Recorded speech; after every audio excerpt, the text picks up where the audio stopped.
favor de Cuba, en solidaridade co povo cubano, con Carlos Portomella. En referencia á campaña de acoso mediático sufrida polo povo cubano, como pode ser que o goberno español sexa, ao que encabece a chamada Posición Común da Unión Europea, concebida a raíz do Tratado de Maastricht, ante a clara mostra de solidaridade dos miles de amigos en Cuba en este estado? Xa ven sendo habitual que tanto o Partido Socialista como o Partido Popular, inda que con pequenos matices, compartan unha posición con respecto a Cuba, de que en Cuba non existe democracia, e a posición europea, a posición común, o que ven a refrendar esa posición dos dous partidos, ¿no? Entonces, hai un xogo hipócrita neste estado donde pensamos que somos unha democracia, que somos quen de decirlle ao resto do mundo como ten que comportarse, e mentras en Cuba se defenden os dereitos humanos, neste país, desde hai moitísimos anos, se incumplen constantemente.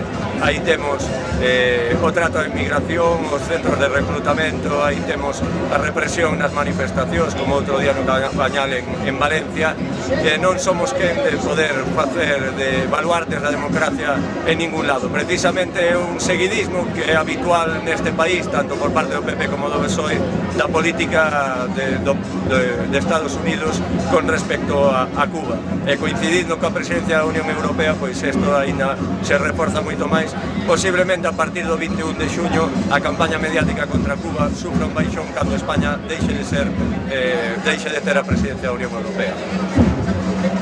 Que opinión lle merece a actuación do goberno cubano ante desastres como o sucedido en Haití o pasado 12 de xaneiro? Esa é unha demostración palpable precisamente do que decía eu, de que en Cuba se teñen en conta os dereitos humanos e que ademais se traslada ao resto do mundo esa imaxe de solidaridade que ten un país que é socialista e que en base a eses principios internacionalistas que defendeu Cuba desde a súa revolución desde 1959 se exporta ao resto dos países sin pedir nada a cambio. Estamos vendo como, por exemplo, outro día en Canadá se fixo esa conferencia de donantes que non é máis que un pequeno paripé de todos aqueles países que precisamente condenaron a outro como Haití a fame, e intentando reconstruir agora un país hipócritamente cando resulta que os médicos cubanos xa estaban aí antes do terremoto e están despois do terremoto, e sin embargo de eso non se fai ningún tipo de campaña nin se mostra nos medios de comunicación. Podría explicar brevemente en que consisten a lei Helms-Burton e a lei Torricelli e como afectan o povo cubano? Fundamentalmente se xenera un documento que pretende elaborar xa o que é a transición en Cuba, o que eles chaman a democracia, o seu modelo de democracia entre comillas. Aí se fala incluso pois dun coordinador para a Cuba para a transición, do xeito como se fixo en Irak despois da invasión iraquí, e é un modelo precisamente que ten moita consonancia directa co modelo imperialista que exportan tanto Estados Unidos como as potencias europeas. Un modelo que é pretender levar outra vez a Cuba a antes do 59 e sumila outra vez, como digo, propia frase de Rosa Luxemburgo, na barbarie, non? E por eso frente á barbarie o socialismo que é o que se aplica en Cuba desde o ano 59.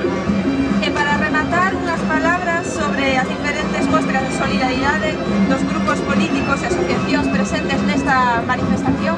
Bueno, Galicia xa ten lazos non só políticos con Cuba, senón tamén culturais, de tradición cultural, porque chegou, como que digamos, podíamos decir, a sexta provincia, a quinta provincia galega, non Cuba.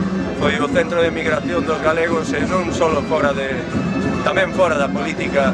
Existe unha solidaridade con Cuba de sempre, pero fundamentalmente a través das organizacións políticas. Sempre que hai que dar do de peito, sempre que hai que dar a cara a favor de Cuba e da súa revolución, sempre está Galicia e as organizacións de esquerda, realmente da esquerda real deste país, e dos sindicatos de clase que realmente se manifestan a favor da revolución cubana. Moitas gracias. Nada, vos. O 16 de outubro de 1961, a policía francesa matou centenares de manifestantes alxerianos en París e a prensa foi obrigada a non informar do masacre.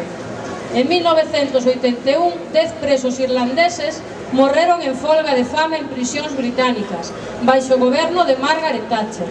Anos despois, en 1999, a ex-primeira ministra rendíalle unha homenaxe a Augusto Pinochet. Os masacres da poboación civil e a práctica de torturas por parte das tropas europeas e norteamericanas en Afganistán e Irak son feitos cotiáns. O propio Parlamento Europeo confirmou, ademais, o traslado clandestino de presos baixo custodia da CIA por diversos aeroportos da Unión Europea e a existencia de cárceles secretos en territorio de soberanía europea, como a illa británica de Diego García. Se a morte dunha persoa en folga de fame, lamentada públicamente polo goberno cubano, que fixo todo o posible por evitala, implica a condena de Cuba, cantas condenas merecen as atrocidades cometidas polos Estados europeos.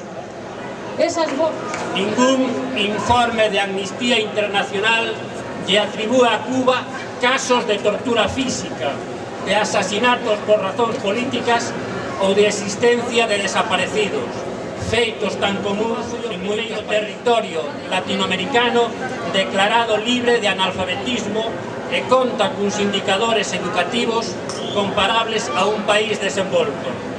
Ten a taxa de mortalidade infantil máis baixa do continente despois de Canadá e unha das esperanzas de vida máis altas de Latinoamérica, 78 anos. Dispón dun sistema de protección da infancia que fai posible que non existan nenos abandonados, traballo infantil ou asasinatos de nenos. 12.000 mozos latinoamericanos estudan medicina en Cuba e a través da denominada Operación Milagre, máis dun millón de pacientes de 28 países foron operados gratuitamente da súa cegueira por oftalmólogos cubanos. Co artigo 21 da Declaración Universal dos Dereitos Humanos, que establece que toda persoa ten dereito a participar no goberno do seu país e a acceder ás funcións públicas deste, a lei electoral cubana establece no artigo 5 que todo cubano maior de 16 anos ten dereito a participar nas eleccións, e no artigo 81 que todos os electores teñen dereito a propoñer candidatos. A Posición Común Europea contra o bloqueo pola liberdade dos 5, viva Cuba socialista!